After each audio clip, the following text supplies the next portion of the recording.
tawag ng pagsamba. Sa burol ni Yahweh, sinong narapat umahon? Eh? Dakila si Yahweh, dakila si Yahweh dapat papurihan. Sa lungsod ng Diyos, bundok niyang banal.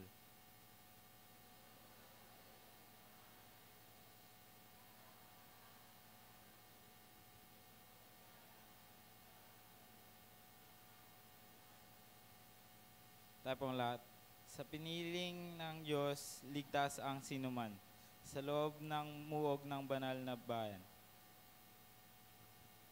Para po sa ating tawag ng pagsamba, ay awit ng pagsamba, kantahin po natin ang Holy, Holy, Holy.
Po'y manalangin.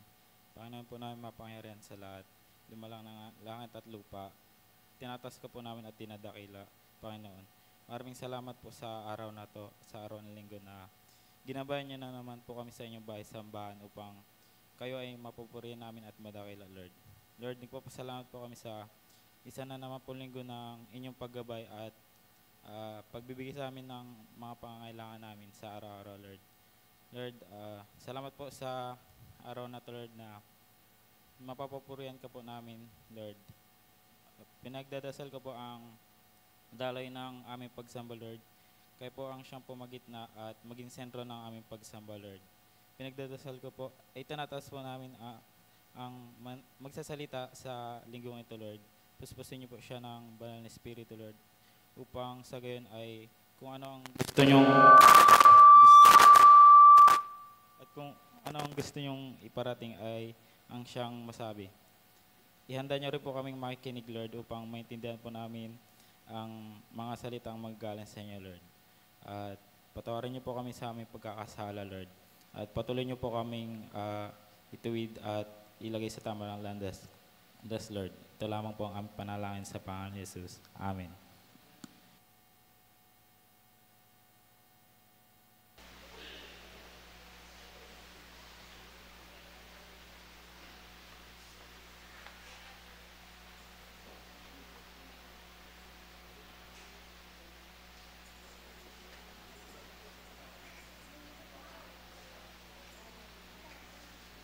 Ayan, good morning po sa ating lahat. Ayan. Inaanyayahan ko po kayong tumayo para pagsampahin po natin sila.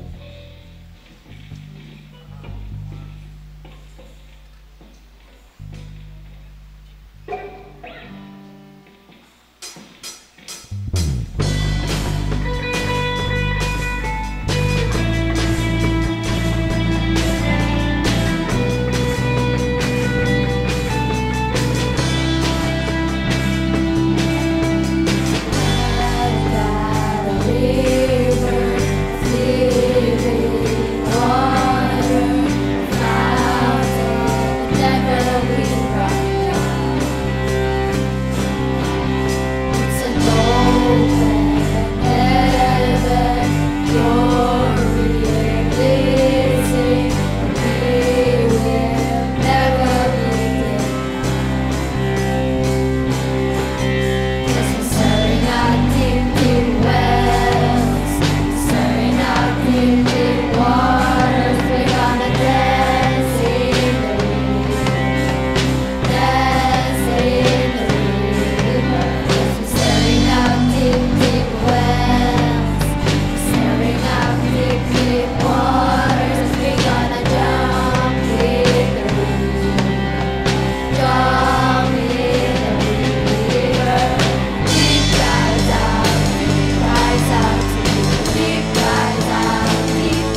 So, kahapon po, nagkaroon po ng dawn prayer.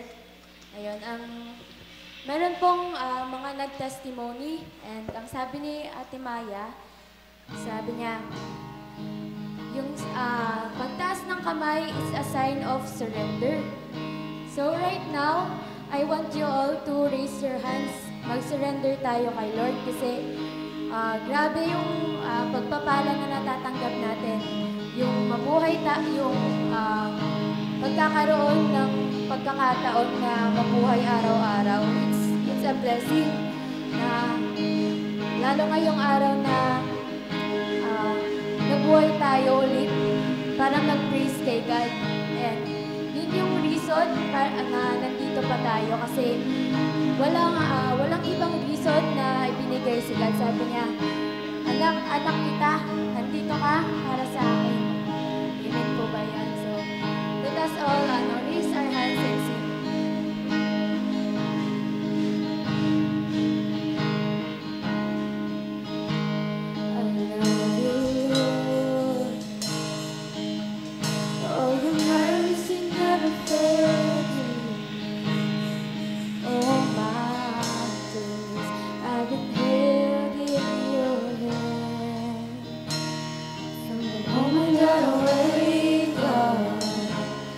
Till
po kami ipinagpapala, Lord God. Maraming salamat po sa buhay ng bawat isa na nandito ngayon. Pati na rin po ang mga nanonood sa live. Lord, ibinabalik po namin lahat ng pagpapasalamat. Amen.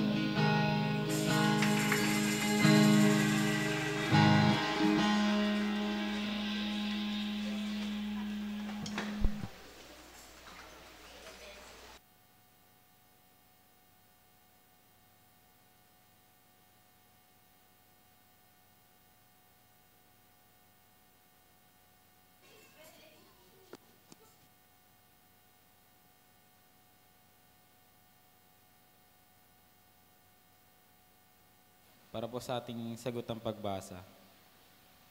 Purihin ang Diyos at Ama ng ating Panginoon Hesukristo, pinagkalooban niya tayo ng lahat ng pagpapalang espiritual na nagmumula sa langit dahil sa ating pakipag-isa kay Kristo.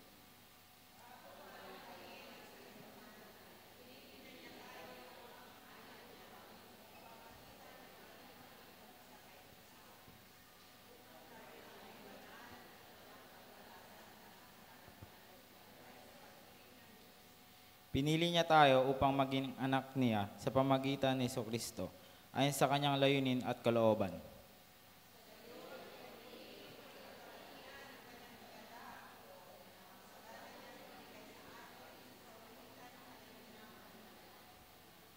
Sinubos tayo ni Kristo sa pamagitan ng kanyang dugo at pinatawad ang ating mga kasalanan. Ganoon, kasagana ang kanyang kagandang loob na ibinuhos niya sa atin.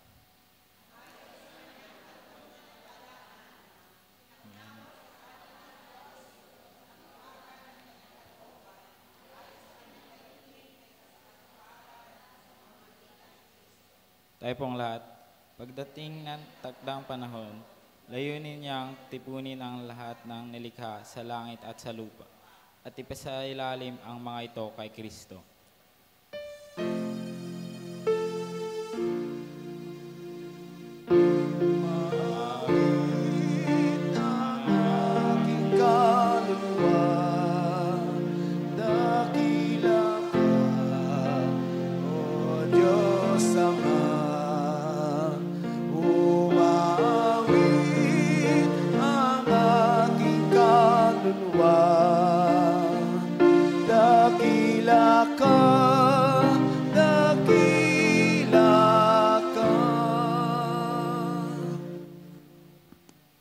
Tawagan po ang bata para sa kanilang awit at sayaw.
Mga bata, tayo manalangin.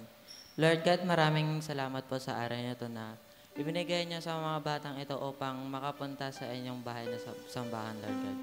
Thank you rin po sa pang-araw-araw nilang mga kalakasan, Lord God. Naway, igay niyo po sila sa kanilang paglalaro, Lord God.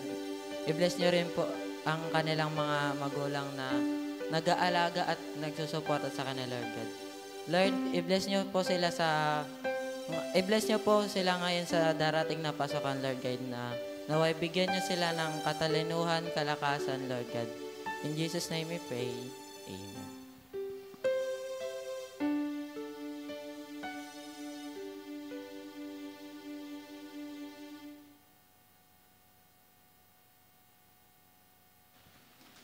Praise God. Magandang umaga po. God's morning. Sige po, batiin natin yung katabi natin.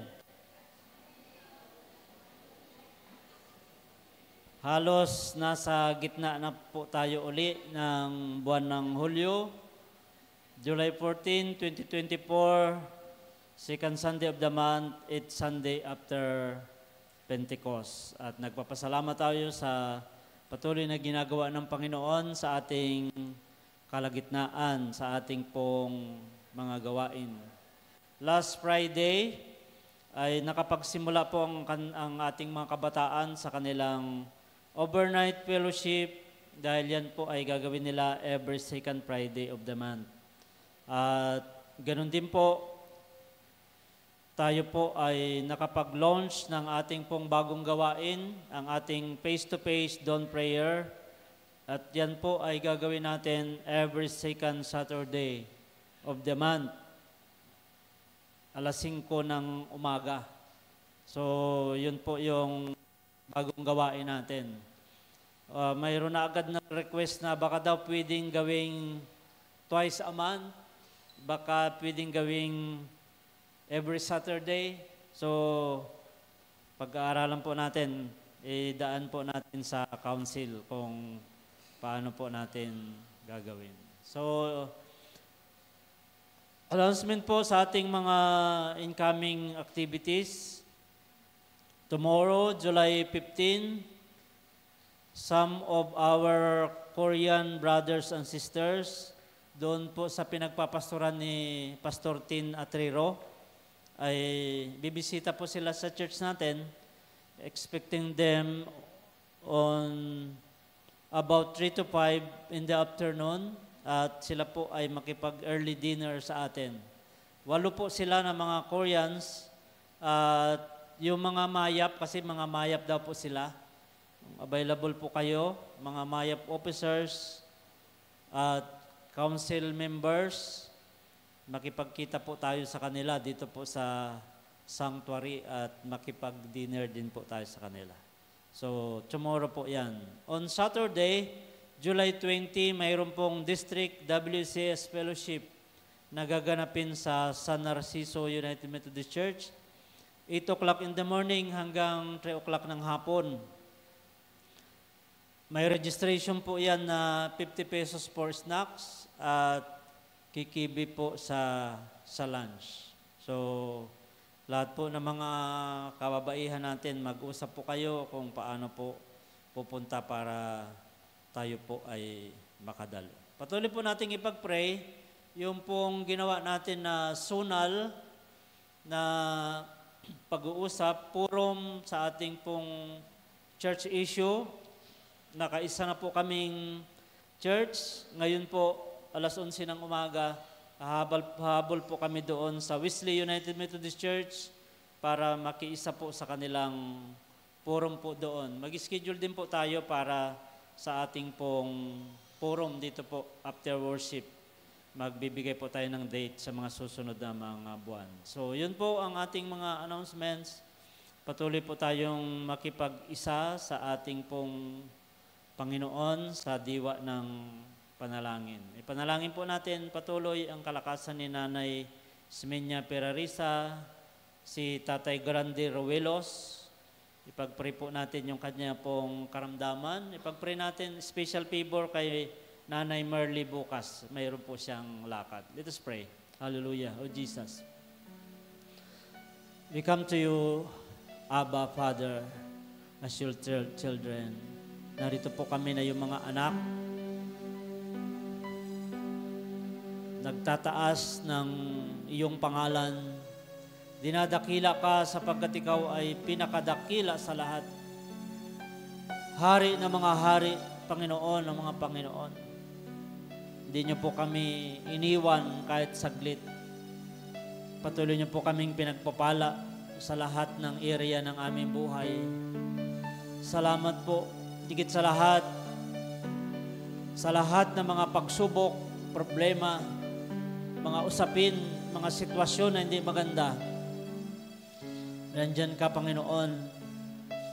Hindi niyo po kami pinabayaan at katulad ng iyong pangako, hindi niyo po kami iniiwan. Narito po kaming muli upang sambahin ka sa Espiritu at sa katotohanan. Ang aming pag-awit, ang aming pagsayaw ay isang pagpupuri at pagdakila sa iyo. Higit at tunay na marapat na sa iyo ang dakilang pagsamba. Niluluwalhati ka namin. Itinataas namin ang iyong dakilang pangalan. Hallelujah. Hallelujah. Narito po kaming muli upang umigib ng panibagong lakas. Kahit na mga bata ay nanlulupaypay din. Napapagod kami sa aming trabaho. Narito po kami upang umigib ng lakas pisikal. Ikaw po ang may-ari ng lakas sapagkat ikaw ang may-ari ng buhay. Sa mga pagkakataon na kami po ay magkaroon ng sakit at karamdaman, alam po namin na hindi ka lang Diyos na tagapagligtas. Ikaw din po ay Diyos ng dakila ang manggagamot. Sa iyo namin dinadalangin ang aming mga kapatid na mayroong karamdaman. At maging binibigkas ng aking kapatid na hindi ko man marinig, na may sakit, na kamag-anak, kaibigan. Lord God, lumalapit po kami sa iyo upang sa pamamagitan ng mga sugat mo sa krus nung ikaw ay nakapako, sa pamamagitan ng kapangyarihan ng iyong banal na dugo na dumadaloy nung ikaw ay nakabayubay sa krus sa Kalbaryo, inaangkin po namin lahat ng mga ito na kapangyarihang nagpapagaling sa amin. Dalangin namin si Nanay Ismenia Perarisa, lubusang lakas na nagmumula sa iyo. Ganon din po, Panginoon, kay Tatay Grande Rovelos, ano man po kanyang karamdaman, ang kanya pong maayos na paghinga, sa kanya pong asthma, in the name of Jesus, we claim your very healing right now. Ganon din po kay Madam Maricel, sa lahat po ng may mga karamdaman pero nandito pa rin, Panginoon, sa iyong sanctuary. Lord God, idaloy mo ang iyong kapangyarihan sa bawat isa. Tanggapin namin ang pagpapagaling mo at tanggapin namin ang panibagong lakas na ibinubuhos mo sa amin. Salamat po ng marami. Dalangin po namin ang special favor kay Nanay Merly Manglikmot sa kanya pong lakad tomorrow. Lord God, you are our victory. At sa lahat ng pagkakataon na lumapit po kami sa iyo, sinasamahan niyo po kami na magtagumpay. Palain niyo po ang aming minamahal na distrito. Bless our district superintendent, Reverend Marty Lutan, ang lahat ng mga pastors and deaconesses and lay people. Bless all our churches all over Zambales, including our mission churches. Pagpalain niyo po ang Wesley United Methodist Church na magkakaroon ng forum this 11 o'clock in the morning. Samahan niyo po kami na committee na magpaliwanag. Patuloy po kaming magkaisa sa iyo pong layunin, sa iyong banal na salita at sa iyong kalooban. Pagpalain niyo po ang Castilleos United Methodist Church, ang pagmimisyon namin sa San Rafael, sa San Marcelino. Salamat po. Dinadalangin namin ang aming mga kapatid na nadalaw namin. Patuloy niyo pong i-bless ang Amigable family. Pagpalain niyo po, Panginoon, ang lahat ng mga tao na gagamitin mo upang masimulan ang gawain, ang regular na gawain sa bayan ng San Marcelino. Salamat po sapagkat alam po namin hindi niyo po kami pababayaan. Pagpalain niyo po ang aming minamahal na bansang Pilipinas. I-bless niyo po ang aming Pangulo, ang lahat ng sangay ng pamahalaan.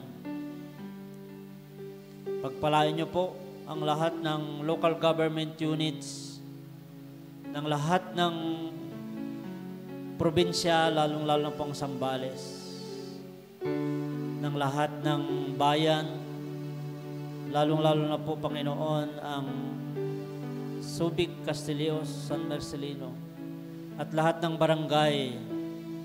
Sa iyo namin tinatagubilin ang lahat ng pamunuan. Pagpalain niyo po. We continue to declare peace, Panginoon, sa West Philippine Sea. Lahat ng usapin, sa iyo namin itinatagubilin. Salamat sapagkat alam po namin na nandyan ka at pinagpapala niyo po kami. Dalangin ko po ang mga silent prayers ng aking mga kapatid. Binibigas nila, nakikita mong laman ng kanilang mga puso. Sabay-sabay po namin inihahain ito sa trono ng iyong biyaya upang babalik ang tugon nito sa amin. Sa bawat isa, sa bawat pamilya, sa aming iglesia, sa aming bansa. Salamat po ng marami itong aming mga panalangin sa matamis at makapangyarihang pangalan ng aming Panginoong Kristo lamang. Amen.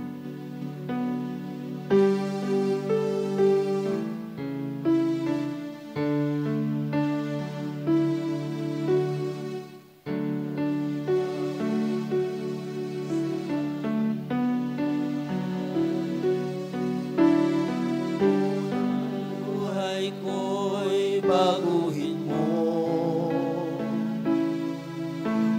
upang maging ganap ang kalooban mo sa buhay na hirap sa'yo.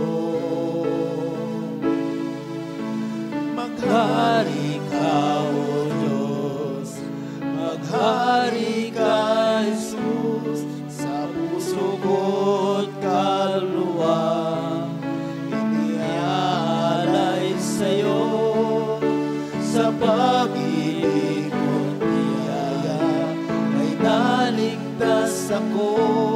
Maghari ka, O Diyos, maghari ka sa buhay ko.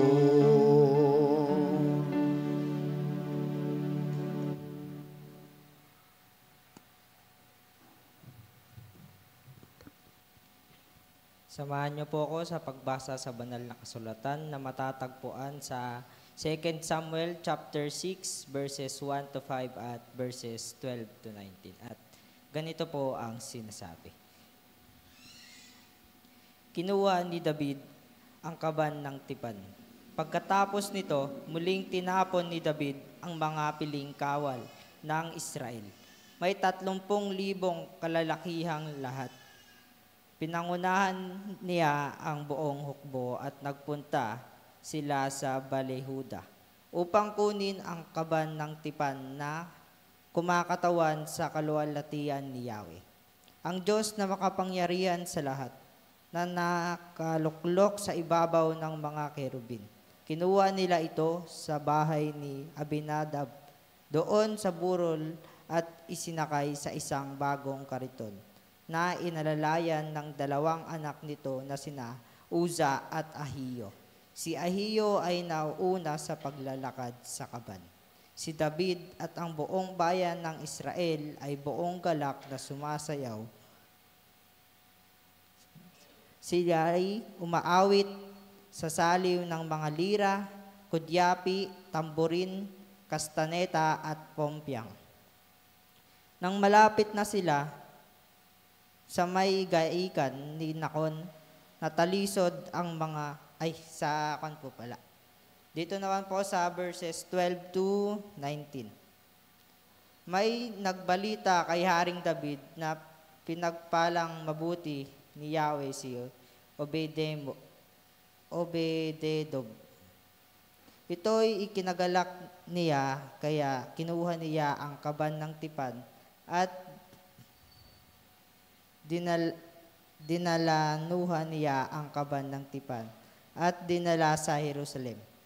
Hindi pa man nakakalayo, nakaka-6 na hakbang pa lamang ang mga may dala ng kaban ng tipan, pinainto na sila ni David at nagandog sila ng isang toro at isang pinatabang baka. Isinuot ni David ang isang linong ephod at nagsasayaw siya sa harap ni Yahweh. Habang lumalakad ang mga Israelita, nagsisigawan sila sa tuwa at hinihipan ang mga trompeta. Nang sila'y pumasok na ng lungsod, si David ay naglulundag at nagsasayaw. Nang siya'y madungawan ni Mikal, na anak ni Saul, hindi niya nagustuhan ang ginawa ni David. Ipinasok nila ito sa tolda, ang kaban ng tipan at inalagay sa lagar na nakalaan dito. Si David na may muling nag-alay ng mga handog na susunugin sa harap ni Yahweh. Pagkatapos, binasbasan niya ang mga tao sa pangalan ni Yahweh na pinakamakapangyarihan sa lahat. Bago nagsiuwi ang lahat ng mga Israelita, ang lalaki man o babae, sila'y pinakain ng tipan, karne at pasas. Para naman po sa ikalawang pagbasa, tayo pong lahat ay tumayo. Ito po ay matatagpuan sa Marcos chapter 6 verses 14 to 29. At ganito po ang sinasabi. Ang pagkamatay ni Juan na taga-bautismo. Nakarating kay Haring Herodes ang balita tungkol kay Jesus, sapagkat bantog na ito. May mga nag-aakala na si Juan na taga-pabautismo ay muling nabuhay, kaya si Jesus ay nakakagawa ng mga himala. Ngunit mayroon ding nagsasabi na siya si Propeta Elias. At may iba pang nagsasabi siya ay isang propeta katulad ng mga propeta noong unang panahon. Nang ito'y marinig ni Herodes, sinabi niya, siya ay si Juan na aking pinapugutan ng ulo. Muli siyang nabuhay. Si Herodes mismo ang nagpahuli at nagpabilanggo kay Juan dahil sa kagustuhan ni Herodes. Ang babaeng ito ay pinakasalan at kinakasama ni Herodes, bagamat ito'y asawa ng kapatid niyang si Felipe, sapagkat laging sinasabi ni Juan kay Herodes, labag sa batas na kasamahin mo ang asawa ng iyong kapatid. At dahil dito, si Herodias ay nagkimkim ng galit kay Juan at ibig niya itong ipapatay. Ngunit hindi niya ito magawa, sapagkat alam niyang natatakot si Herodes kay Juan. Itinuring ng hari na si Juan ay taong matuwid at banal, at sinisikap niyang huwag itong mapahamak. Gustong-gusto niyang makinig kay Juan, kahit na labis siyang nalilito sa mga sinasabi nito. Subalit, nagkaroon din ng pagkakataon si Herodias na ipapatay si Juan. Nang sumapit ang kaarawan ni Herodes, si Herodes ay nagpahanda ng malaking salo-salo at inanyayahan niya ang kanyang mga opisyal, mga pinuno at hukbo, at ang mga pangunahing mamamayan ng Galilea. Nang pumasok ang anak na babae ni Herodias at nagsayaw, labis na siniyahan si Herodes at ang mga panauhin. Kaya't sinabi ng hari sa dalaga, hingin mo ang anumang nais mo at ibibigay ko sa iyo. Naipangako rin niya sa dalagang, ibibigay ko sa iyo ang anumang hingin mo, kahit pa ang kalahati ng aking kaharian. Kaya't lumabas ang dalaga at tinanong ang kanyang ina, ano po ang hinihingi ko? Ang ulo ni Juan na taga-pabautismo, sagot ng ina. Mabilis na nagbalik ang dalaga sa kinaroroonan ng hari at sinabi niya, ang nais ko'y ibigay ninyo sa akin ngayon, din ang ulo ni Juan na taga-pabautismo, na nakalagay sa isang pinggan. Labis na nalungkot ang hari, subalit dahil sa kanyang sumpang narinig ng mga panauhin, hindi niya matanggihan ang dalaga. Kaagad niyang iniutos sa isang kawal na dalhin sa kanya ang ulo ni Juan. Sumunod nga ang kawal at pinugutan niya ng ulo si Juan sa loob ng bilangguan. Inilagay niya ang ulo sa isang pinggan at ibinigay sa dalaga.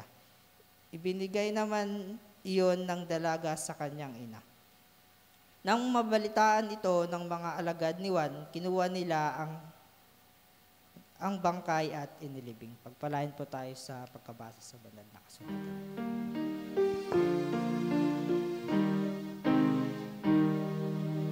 Thy word is a lamp unto my feet and a light unto my path. Thy word is a lamp unto my feet and a light unto my path.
Wow, praise God. Palakpakan po natin yung mga kabataan. Ayan. At mas malakas na palakpak kay Lord. Hallelujah. Purihin po ang Panginoon. Parang nagkamali ako ng buwan ng declaration noong nakaraan. At tingnan ko yung dating slide ko ay June yung nakalagay. Kaya ulitin natin. Humahagibis na pagpapala ngayong Hulyo. Amen? Yung bang mabilis, yung pinagpipray mo pa lang, nasa kalahati ka pa lang, dumating na yung sagot. Pag manligaw ka, yung hindi mo pa natatapos yung pronouncement ng I love you, may tugon na kaagad. Parang gano'n. God is good. And all the time, God is good. We are forever blessed. Kaya dapat daw tayo po ay forever thankful, always grateful because we are abundantly blessed. Pinagpapala tayo ng Panginoon sa Kanya pong kabutihan para sa ating lahat. Ang tampok na kwento sa atin ngayon, medyo magkahalintulad sila ng bagong tipan. It's about the dancing of David before the Lord. Doon naman sa kabila, ito yung pagsayaw ng anak ni Herodias that results to the beheading of John the Baptist. But we will focus on the Old Testament. Babasahin ko po yung ilan na binasa sa atin kanina ni Marvin. Sa 2 Samuel chapter 6 verse 12, may nagbalita kay Haring David na pinagpalang mabuti ni Yahweh si Obed-Edom. Ito'y kinagalak niya, kaya kinuha niya ang kaba ng tipan at dinala sa Jerusalem. Hindi pa man nakalayo, naka-6 na hakbang pa lamang ang mga may dala ng kaba ng tipan, pinahinto na sila ni David at naghandog sila ng isang toro at isang pinatabang baka. Sinuot ni David ang isang linong ipod at nagsayaw siya sa harapan ni Yahweh. Habang lumalakad ang mga Israelita, nagsisigawan sila sa tuwa at hinihipan ang mga trompeta. Lagpasan ko lang po yung nakalagay sa lectionary reading.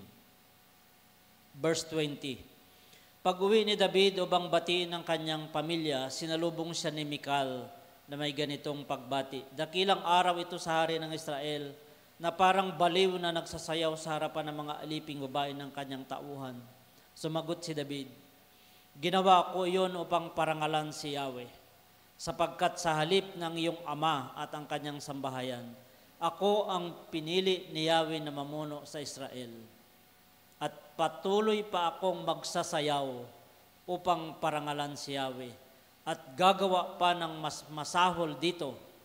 Sa tingin mo'y hamak ako dahil sa aking ginawa, ngunit sa paningin ng mga bayan yun ay marangal ang ginawa ko. Pinagpala tayo ng Panginoon sa pagkabasa ng salita ng Panginoon. Let us pray. Father God, thank you for your words. Make it alive today. Habang binabalikan po namin ang istorya ng pagdadala ng kaba ng tipan sa Jerusalem, maranasan din po namin ang kaakibat na pagpapala at gantimpala. I declare blessings. We receive the Abrahamic blessing, O God, of good health, long life, peace, and prosperity. Salamat po sa iyong biyaya na kami po ay magsama-samang sumamba at mag-aral ng iyong banal na salita. Holy Spirit, come with us. Ikaw po ang aming dakilang guro, Panginoong Hesus, sa iyo po kami makikinig. Sa pangalan ng aming Panginoong Kristo. Amen. Do you have any regrets to be Christians? Nasubukan niyo na ba? Hindi siguro yung pagiging, yung buong Kristiyano mo, or somehow or the other, there is part of ng iyong pagiging Christian na mayroon kang pinangahayangan na nagawa. Sana hindi ko na ginawa yun. Hindi na lang sana. Hindi ko na lang sana naibigay. Kaya nakita ko itong slide na ito, in contrast, sabi niya, put God first in your life and you'll never regret it. Ang pag-uusapan natin po ay pinamagatan kong, if it is for God, do it with all our might. Kapag ito ay para sa Diyos, ibigay natin lahat. Gawin natin ang buong lakas. O sa colloquial term ay, if it is for God, do it with all our might. Pag ito ay para sa Panginoon, itudo natin. Amen ba yan? Nakita ko rin po yan sa Faith Pixel. I will never stop praising you, Lord. Ito po yung Ark of the Covenant.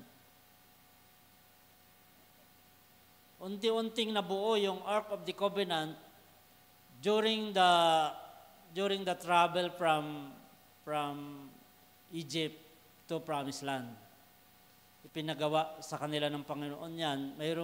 Mayroong tulda na pinagsasambahan, doon nakalagay yung Ark of the Covenant hanggang makarating sila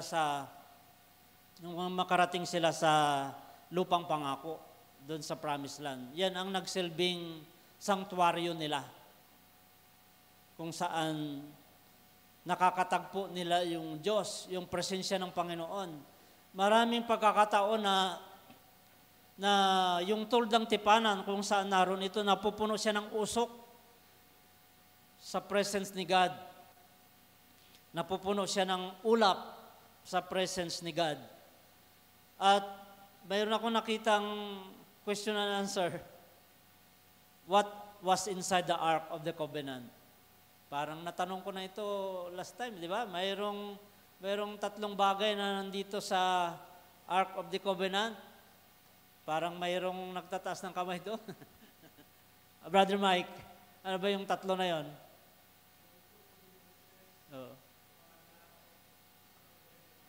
Opo.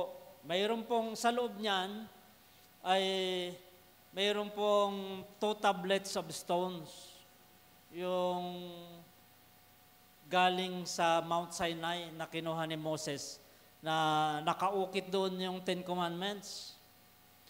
Ganon din, sa loob niyan ay mayroon golden cup, mayroong lalagyan na mayroon pong mana.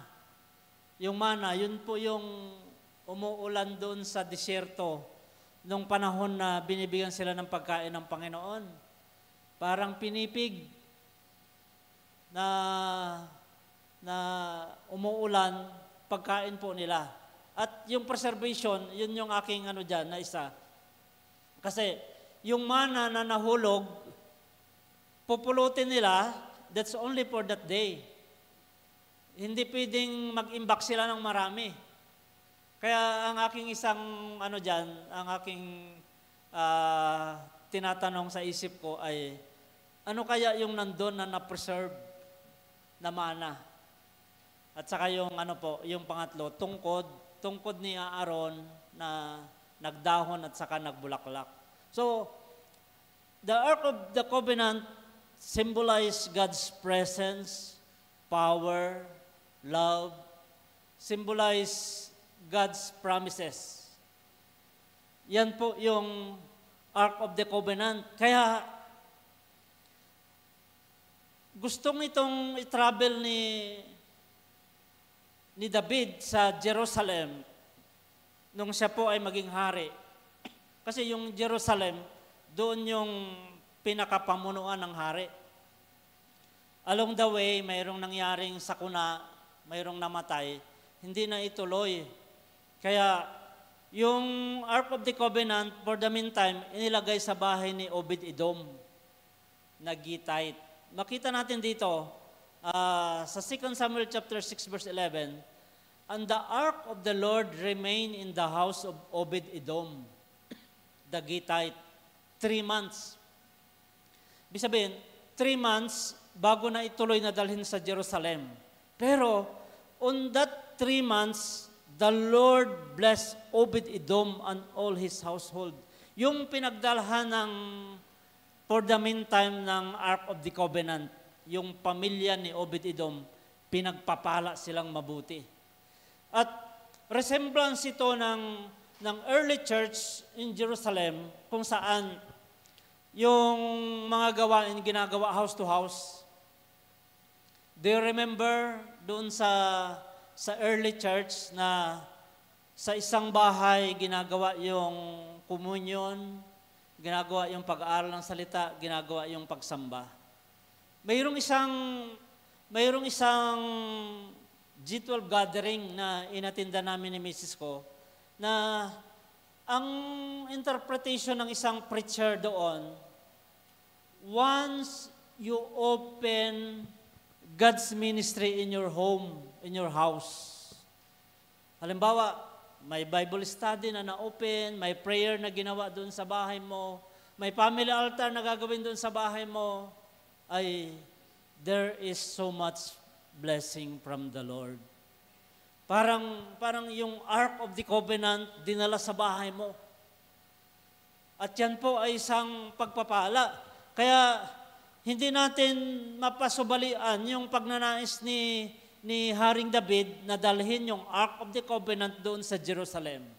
And truly, pagdating ng Ark of the Covenant doon sa Jerusalem, pinagpala lahat ng lakad ni Haring David, lahat ng pakikipagdigma, kasi may digmaan noon eh.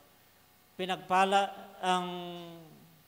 ang bayan ni David, yung Israel o yung Jerusalem. Kasi sabi ko kanina, Ark of the Covenant, it is the sign of God's presence. So, David wanted to bring the Ark of Covenant in Jerusalem. Gayon na lang yung kanyang pagnanais na dalhin yung Ark of the Covenant. At hindi basta-basta. Mayroong 30,000 na kawal, binubuhat ng mga saserdote yung Ark of the Covenant, at pinapangunahan mismo ni Haring David. Makita natin dito sa text natin, parang hindi ko na pero habang binabasa ni Marvin kanina, na nakita ko itong sa verse 15. Habang lumalakad ang mga Israelita, nagsigawan sila sa tuwa at hinipan ang trompeta. Or before that, verse 5. Ayun, tama. Si David at ang buong bayan ng Israel ay buong galak na sumasayaw. Hindi lang si David yung sumasayaw. Sila'y umaawit sa saliw ng mga lira, kudyapi, tamburin, kastanyita at pumpyang. So, yung verse 15 is a continuation lang yung sinasabi sa verse 5. Na sobrang saya, sobrang kagalakan ng nangyayari habang itinatawid nila doon mula sa bahay ni Obed-Edom going to Jerusalem. At yung isa sa magandang ginawa po nila doon, ginawa ni Haring David, after 6 step pa lang, Ark of the Covenant, nagkaroon siya nag-alay siya ng mga turo ng pagsusunog ng mga pinatabang guya at mga turo doon sa. So talagang punong-puno ng pagsamba yung gawain. Ito po yung highlight of the story. And David danced before the Lord with all his might. Basahin po natin. 1, 2, 3, go. And David danced before the Lord with all his might. Siya po and David, sabi niya, girded with linen ephod. Yung inilagay ni David na suot niya, yan po ay suot ng priest. Sinusot po yan ng yung linen ephod ay sinusot po ng mga pari na kinuha niya, sinuot niya at siya po ay nagsayaw. Nagsayaw ng buong galak. Pagbabae si David I see this one na picture. David is dancing with all his might. I am imagining this picture na sobrang galak na sumasayaw siya. Or like this man, that David is dancing before the Lord with all his might. Sobrang galak, sobrang sayaw, naglulundag siya na sumasayaw sa Panginoon. Kumusta po tayo nung sumasayaw tayo sa Panginoon? Are we dancing before the Lord with all our might? Tayo po ba ay sumasayaw? Di ba, sabi nila, pag yung Kristiyano daw umaawit ng joy to the Lord, parang Bernie Santo. Basta po tayong magsayaw sa Panginoon. Pero yung natin, tambourine dancers natin, palakpakan naman natin yung tambourine dancers natin. They are dancing with all their might. Ganon din yung praise and worship leader natin, di ba? Yung go to the left and go to the right. Nung birthday ng apo ko, nagsayaw kami. Saan ba yung sisay? Wag na pala, baka sayaw sana kami ng apo ko. We should be dancing to the Lord with all our might. Huwag tayong mahiya. Sabi nila, pag ikaw ay nasa worship conference, kapag ikaw ay nasa pagsamba sa Panginoon, kalimutan mo yung katabi mo. Kay Lord ka nagsasayaw. Alisin mo yung hiya. Dapat ikaw ay... Hindi, mahirap yung wala kang hiya. Iba naman yung isa. We should be dancing to the Lord with all our might. Isinali ko yung yung verse 21, although hindi siya part ng lectionary reading. Pero doon ko kasi pipitasin yung isang part ng gusto kong dalhin sa atin. At patuloy pa akong magsasayaw upang parangalan si Yahweh. Sabi niya, I will celebrate before the Lord. At yung verse 22, I will become even more undignified than this. Yung mas maintindihan natin, medyo mabigat yung salita sa yung undignified. Sabi niya, gagawa pa ako ng mas masahol kaysa dyan. Si Haring David, look at the counterpart story in the New Testament.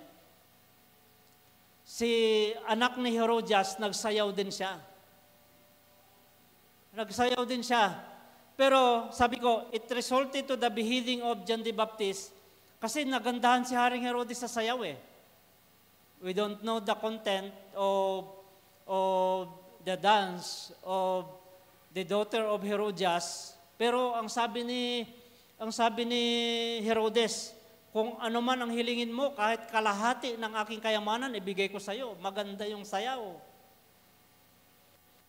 Pero yung anak ni Herodias, sabi niya, wala akong ibang hilingin, utos ng nanay niya, ang ulo ni John the Baptist. Kaya doon po, pinugutan ng ulo si John the Baptist. Tayo po, ano ang gagawin natin? Ano pa ang pwede nating gawin? Sabi ni Haring David, mas masahol pa dyan. Gusto kong lagpasan natin. We are talking here now, it's not only about worship, kundi yung lahat ng gawin natin sa Panginoon. It's not only about dancing. Pero pwede nating isipin na sa pagsasayaw natin sa Panginoon, di ba? Sino dito magaling mag-TikTok? TikTok dance, If it is for God, give it all. Give it all. Give it all to the Lord. If it is for God, give it all in worship. Sabi natin kanina, di ba? Somehow po ay tignan din natin how we worship God. Of course, including private worship natin. Malamya ba ang ating pag-worship sa Panginoon?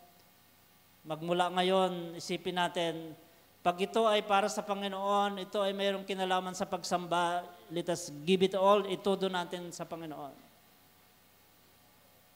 Number 2, about worship, yung time. Our worship is 7:30 in the morning. Ako, blessing ito sa akin.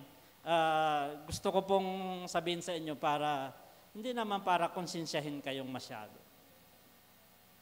Blessing sa akin kasi mayroong mga churches, pupunta kami sa 25 churches. Yung iba, hindi pwede na hindi sa kanilang pagsamba. Parang ngayon, hahabol kami. Hindi ka naman pwedeng tumakbo dito ng 120 km per hour, pupunta ng ano. Paano kung ang meeting ay Olonggap ay iba, alimbawa. So blessing talaga sa akin, na itinuloy-tuloy natin yung 7:30. Pero 8 tayo nakakapag-start. Ibig sabihin, sayang yung 30 minutes. If it is for God, give it all. Anong oras tayo nagigising? Kasi ang nakita ko na mas madaling mangyari yung on time sa 7:30 kaysa 9 o'clock in the morning. Because kapag 9 o'clock, marami ka pang gagawin. 9 o'clock pa naman eh. Pag 7:30, you wake up, you are preparing for the church, mas madali sa tingin ko po.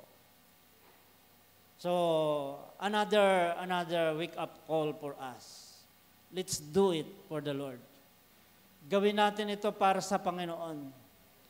Hindi dahil of course, mahiya naman kayo sa mga naghihintay na dumating ng 7:30. Pero, it's not for them anyway. It's for God. It's for the Lord. Siya yung naghihintay na dumating tayo ng tamang oras. Anyway, naman natin blessing para sa atin na tayo po ay makarating ng tama. At ito ay para sa Panginoon. Napakalaking bagay po na makita natin yung ating sarili na kapag ito ay may kinalaman sa pag-worship sa Panginoon. Meron pa akong napansin na sa ibang churches. Sa ibang churches, ang bilis kasing malanta yung bulaklak, plastic na lang. Palagay niyo po, gusto niyo bang gayahin natin sila na ang bilis malanta, sayang, di ba? Ang mahal. Ang mahal ng bulaklak. Tapos, one day gamit lang, hindi na pwede bukas. O pag may magpabinyag naman bukas, baka pwede pa. Pero sa susunod na araw, nalanta na, hindi na pwedeng ulitin. Pero meron akong narinig na grabe po. Kaya bawal ang plastic sa church eh. Hello? Kumusta po kayo? Bawal ang plastic. Lalo na po kasi maganda sa paningin natin, di ba? Maganda sa paningin natin, fresh flowers. Pero hindi yan para sa atin. We are offering it to God. Kaya yung the best din natin yung binibigay natin. Yung effort ni Pastor Regan, ng ating mga maya, ni Teacher Casey na gawin yan, it's another part of it. Pero mayroon pang isang hindi ko makalimutan. Ako noon, hindi ko masyadong tungkol sa bulaklak na napag-usapan lang. Na mayroong isang pastor, di ba pag may kasal, ang daming bulaklak pag may kasal.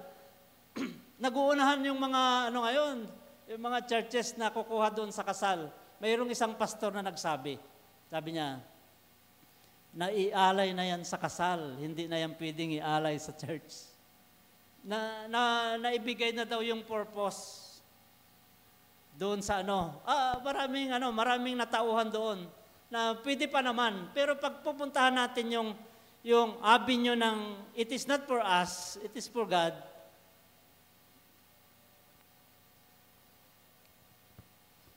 If it is for God, let's give it all, especially in worship and in service. Yung isa sa dito, yung gusto kong tukuyin ay, may mga pagkakataon sa buhay natin bilang isang simbahan, bilang isang pamilya, o bilang isang individual, gagawa ka ng aksyon ng pag-ibig sa ibang tao. Mayroon tayong di ba, na kapag tutulong ka daw, iwan mo yung cellphone mo, o iwan mo yung camera mo. Ako, medyo mahirap ako dito sa na ito, dahil one time, nang hihingi si DS ng picture ng Padigo, wala akong ganon. Kasi nahihirapan ako na gagawa ako ng tapos ipopost ko. Mayroon siyang it's between para ma-inspire yung iba. Diba? Ipinopost lang naman natin to para ma-inspire yung iba. Ang ibig sabihin, wag namang masobrahan. So may boundary pa rin ng I am doing it for the Lord, it is my service to the Lord, service to people, siguro yun. May boundary yung yung pagpo-post ng paglilingkod natin sa Panginoon. If it is for giving, give it all. Kaya sabi ko kanina, kapag ito ay ginawa natin sa Panginoon, mayroon bang pagkataon na sabihin natin, sana hindi ko binigay?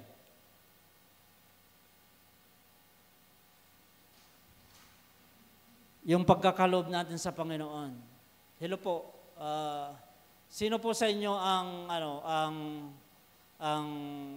pwede mong sabihin, with regards to tithing, I am faithful to God?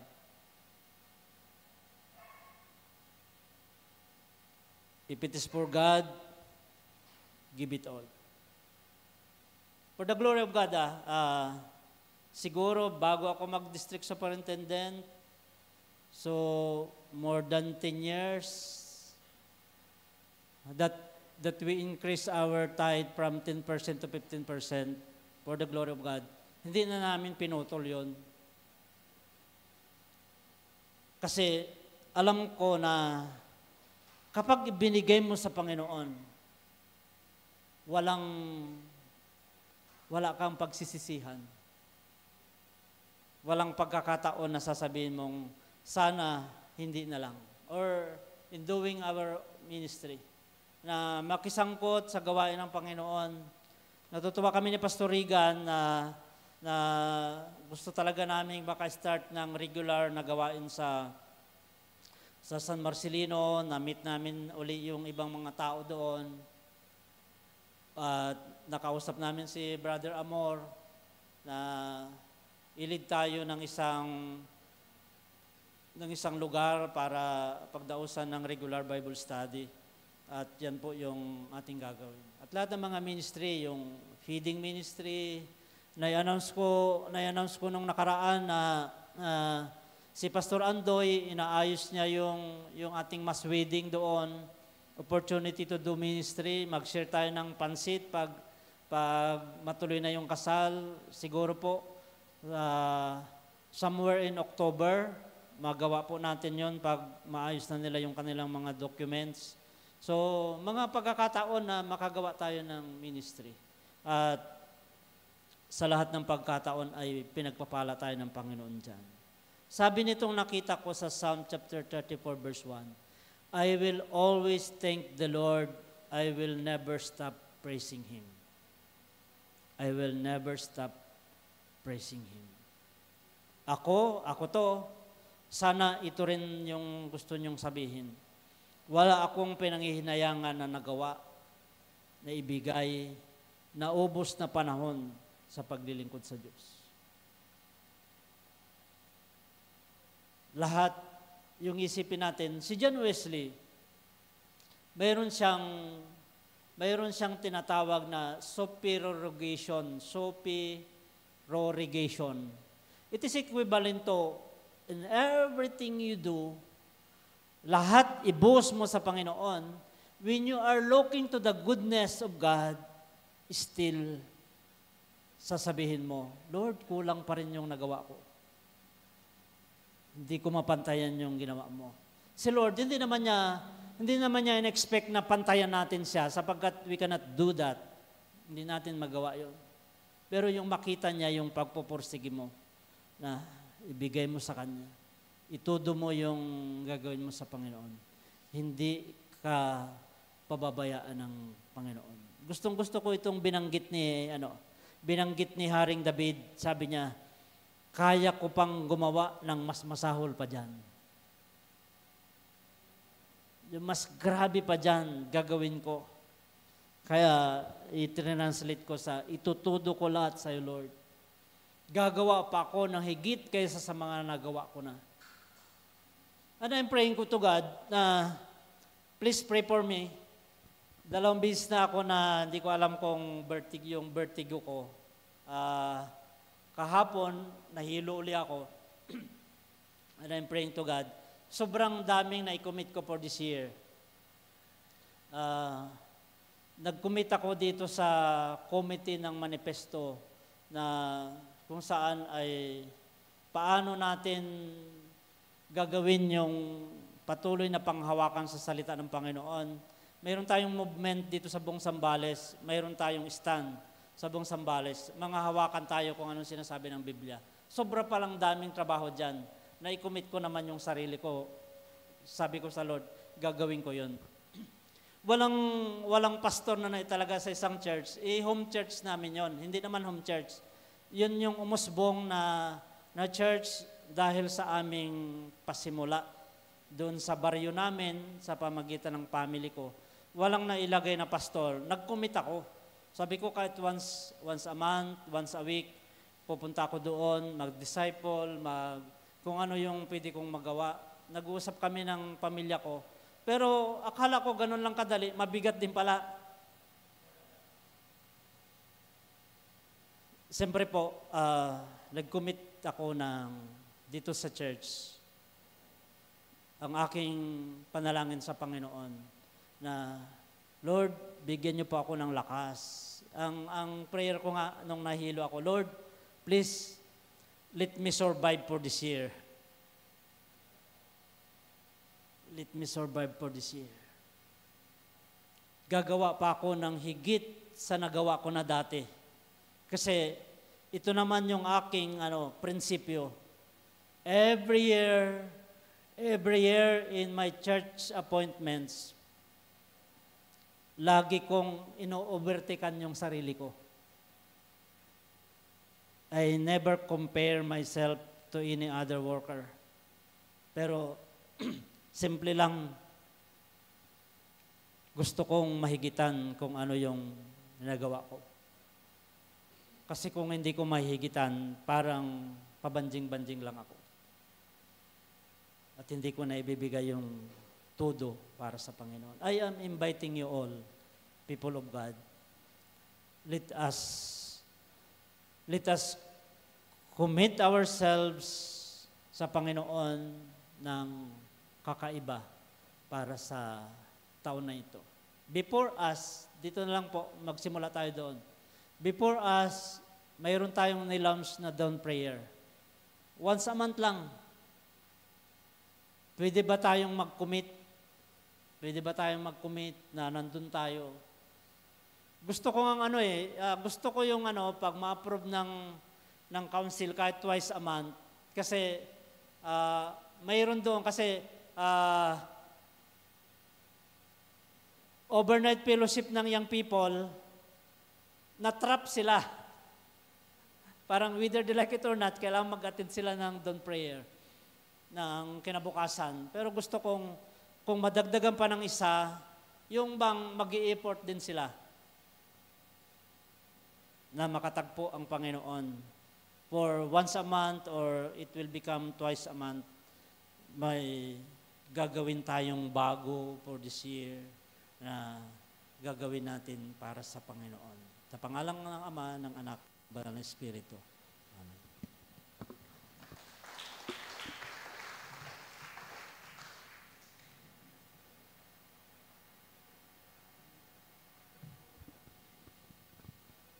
Kayo po yung magandog. Magbigay kayo at kayo bibigyan ng Diyos. Sustong takal, siksik at umaapaw. Pang ibibigay sa inyo sapagkat ang panukat na ginamit sa inyo ay siyang ginamit ninyo sa iba ay siyang ring gagamitin na panukat sa inyo.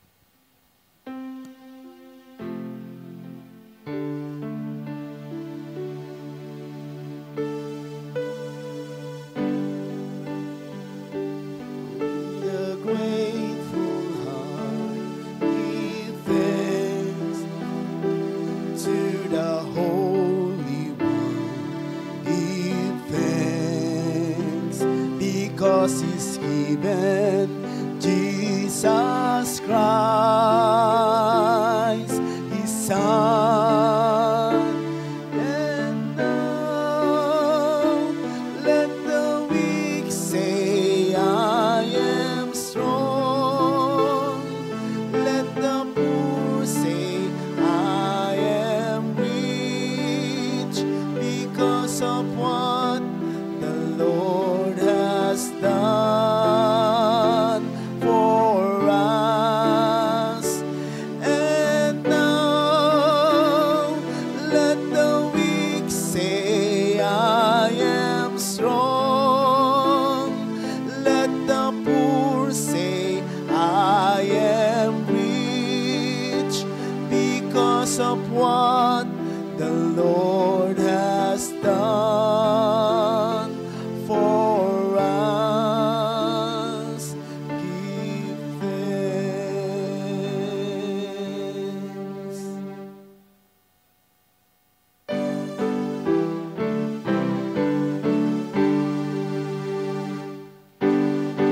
Inang nagpapala, Diyos ng buong sanglilikha, purihin sa kalangitan, Ama, Anak, Diwang Banal. Amen. Aming Ama, aming Diyos, Ikaw ay Diyos ng pagpapala. Salamat po, O Diyos, sa patuloy na nararanasan namin na kalakasan na patuloy na nagbibigay. Salamat po, O Diyos, sapagkat lagi mong pinapatunayan sa amin yung pinakamabuti na Ikaw ay Diyos na nagpapala at nag-iingat sa amin. Maging ganun din, O Diyos, salamat din po, O Diyos, sa iyong mga anak na nagkaloob ng mga handog ito. Patuloy mo pong i-bless, patuloy mo pong pagpalain sila ng higit pa sa kanilang inaasahan. Maging ganun din po, O Diyos, sa aming mga kasama sa online givers, O Lord. Patuloy pong maranasan nila yung pangako na siksik, liglig at umaapaw na pagpapala nagmumula sa iyo. Ito po ang aming panalangin sa pangalan ni Jesus. Amen. Para po sa ating awit ng pagtatalga at pasasalamat, kantahin po natin ang Give Your Best to the Master.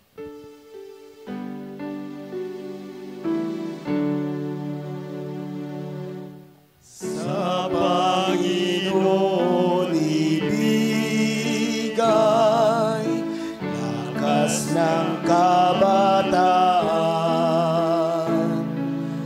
buhay mo at kasiglahan sa pakikipaglaban.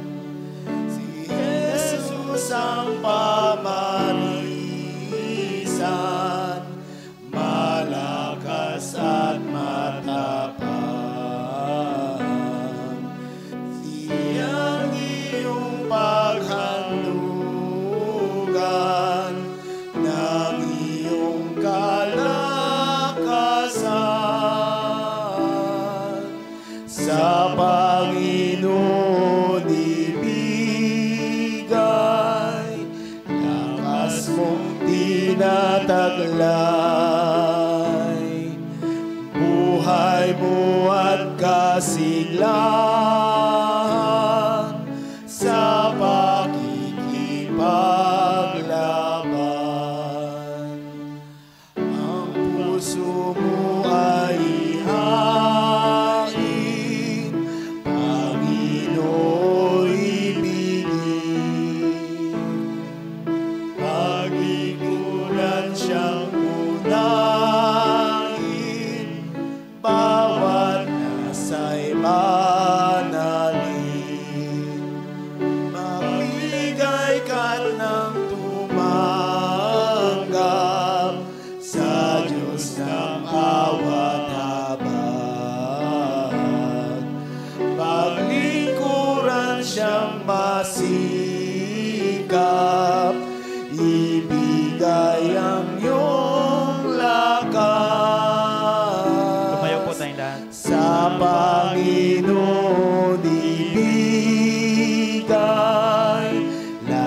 wagas mong tinataglay, buhay mo at kasilahan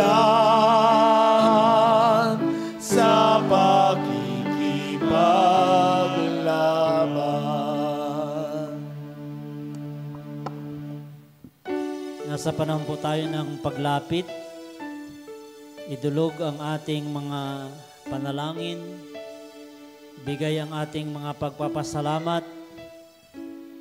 At ganun din, ito po ang panahon ng pagtatalaga ng ating mga sarili. Panginoon, salamat po sapagkat kung wala ka, hindi napangyari ang tagumpay. Hindi namin naranasan, hindi namin nakita, hindi kami nakarating kung nasaan kami ngayon. Ito ay dahil sa iyo. Narito po, Panginoon, ang mga kapatid na lumapit. Mayroon po silang mga espesyal na kahilingan sa iyo. Pakinggan mo po ang kanilang mga panalangin. Ipagkaloob ang kanila pong mga panambitan sa iyo. Kaming lahat po lumalapit sa iyo sa aming pong pagkakatayo. Mayroong pong pagpapasalamat ang aming mga puso. Mayroong mga panalangin kami para sa aming sarili, para sa aming pamilya. Kalakip din ang aming pagmamahal sa iglesyang ito na iyong itinalaga para sa amin. Panginoon, katulad ni Haring David, narito po kami, katulad ng aming inawit, ibigay po namin sa iyo ang buong lakas. Habang kaya pa namin, habang mayroon kami, bigay namin, Panginoon, ang aming talento, ang aming kakayahan, ang aming lakas upang parangalan ka, upang sambahin ka, upang purihin ka. Salamat sapagkat sa pamagitan ng iyo pong pagtawag sa amin, narinig namin ang mensahe ng pagtatalaga ng aming sarili. Sama-sama po kami. Itutudo po namin ang aming paglilingkod sa iyo. With all our might, maranasan namin, Panginoon, na masaya kami na gawin ito sapagkat ito po ay bunga ng aming pananampalataya na ikaw ay paglingkuran. Paglingkuran din namin ang aming mga kapwa. Bigyan niyo rin po kami ng kagalakan na i-share ang mabuting balita sa iba, sa aming mga mahal sa buhay, sa aming mga kapitbahay, sa aming mga kamag-anak, sa aming mga kaibigan, na ikaw ay mabuti, na ikaw ay punong-puno ng pag-ibig, na ikaw ay nagpapatawad, walang klase ng kasalanan na hindi mo pwedeng tanggapin. Panginoon, narito po kami upang gamitin mo sapagkat nagtatalaga kami ng aming mga sarili na ibibigay namin ang aming lahat-lahat ng aming buong kakayahan upang paglingkuran ka. Kaya pa naming higitan yung nagawa na namin sa iyo dati. Salamat po sa inspirasyon ni Haring David. Binitawan sa amin. Katulad ng pagpapala, nalaan ng kabanang tipan. Sa isang bukas na langit, ibinubuhos mo ngayon ang iyong pagpapala upang tanggapin namin ang lahat ng mga kahilingan na ipinagkakalob mo sa amin. Salamat, salamat po. Ikaw ang maitaas at madakila sa lahat ng panahon, lalong-lalo na po sa aming buhay. Ito ang aming panalangin sa matamis at makapangyarihang pangalan ng aming Panginoong Jesucristo.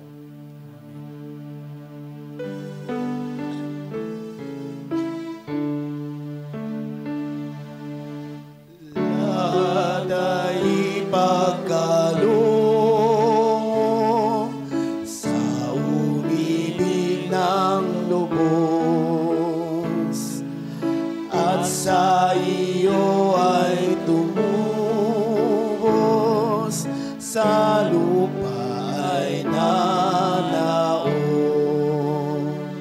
buhay niya ibinigay, nang maligtas ka lamang. sambahin mo siya igalang ng buong kalakasan. Sa Panginoon ibigay, lakas mong dinataglay, buhay mo at kasiglahan sa pakikipaglaban. Amen. Mula sa Kanya na nagbigay ng Kanyang buong buhay, mula sa Kanya na umibig sa atin ng lubos, tanggapin natin ang Kanyang hindi kumukupas na pag-ibig. Maranasan nating lagi ang kagalakan na maglingkod.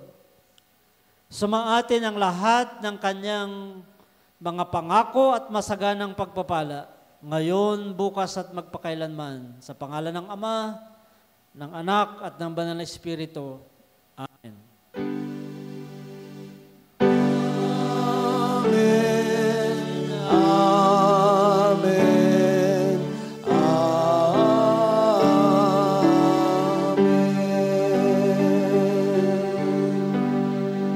Purihin po ang Panginoon. Palakpakan natin si Lord. Humayo tayong taglay ang kagalakan ng Kanyang mga biyaya at pagpapala na ibinigay sa atin. Ibahagi din natin sa iba. God bless us more.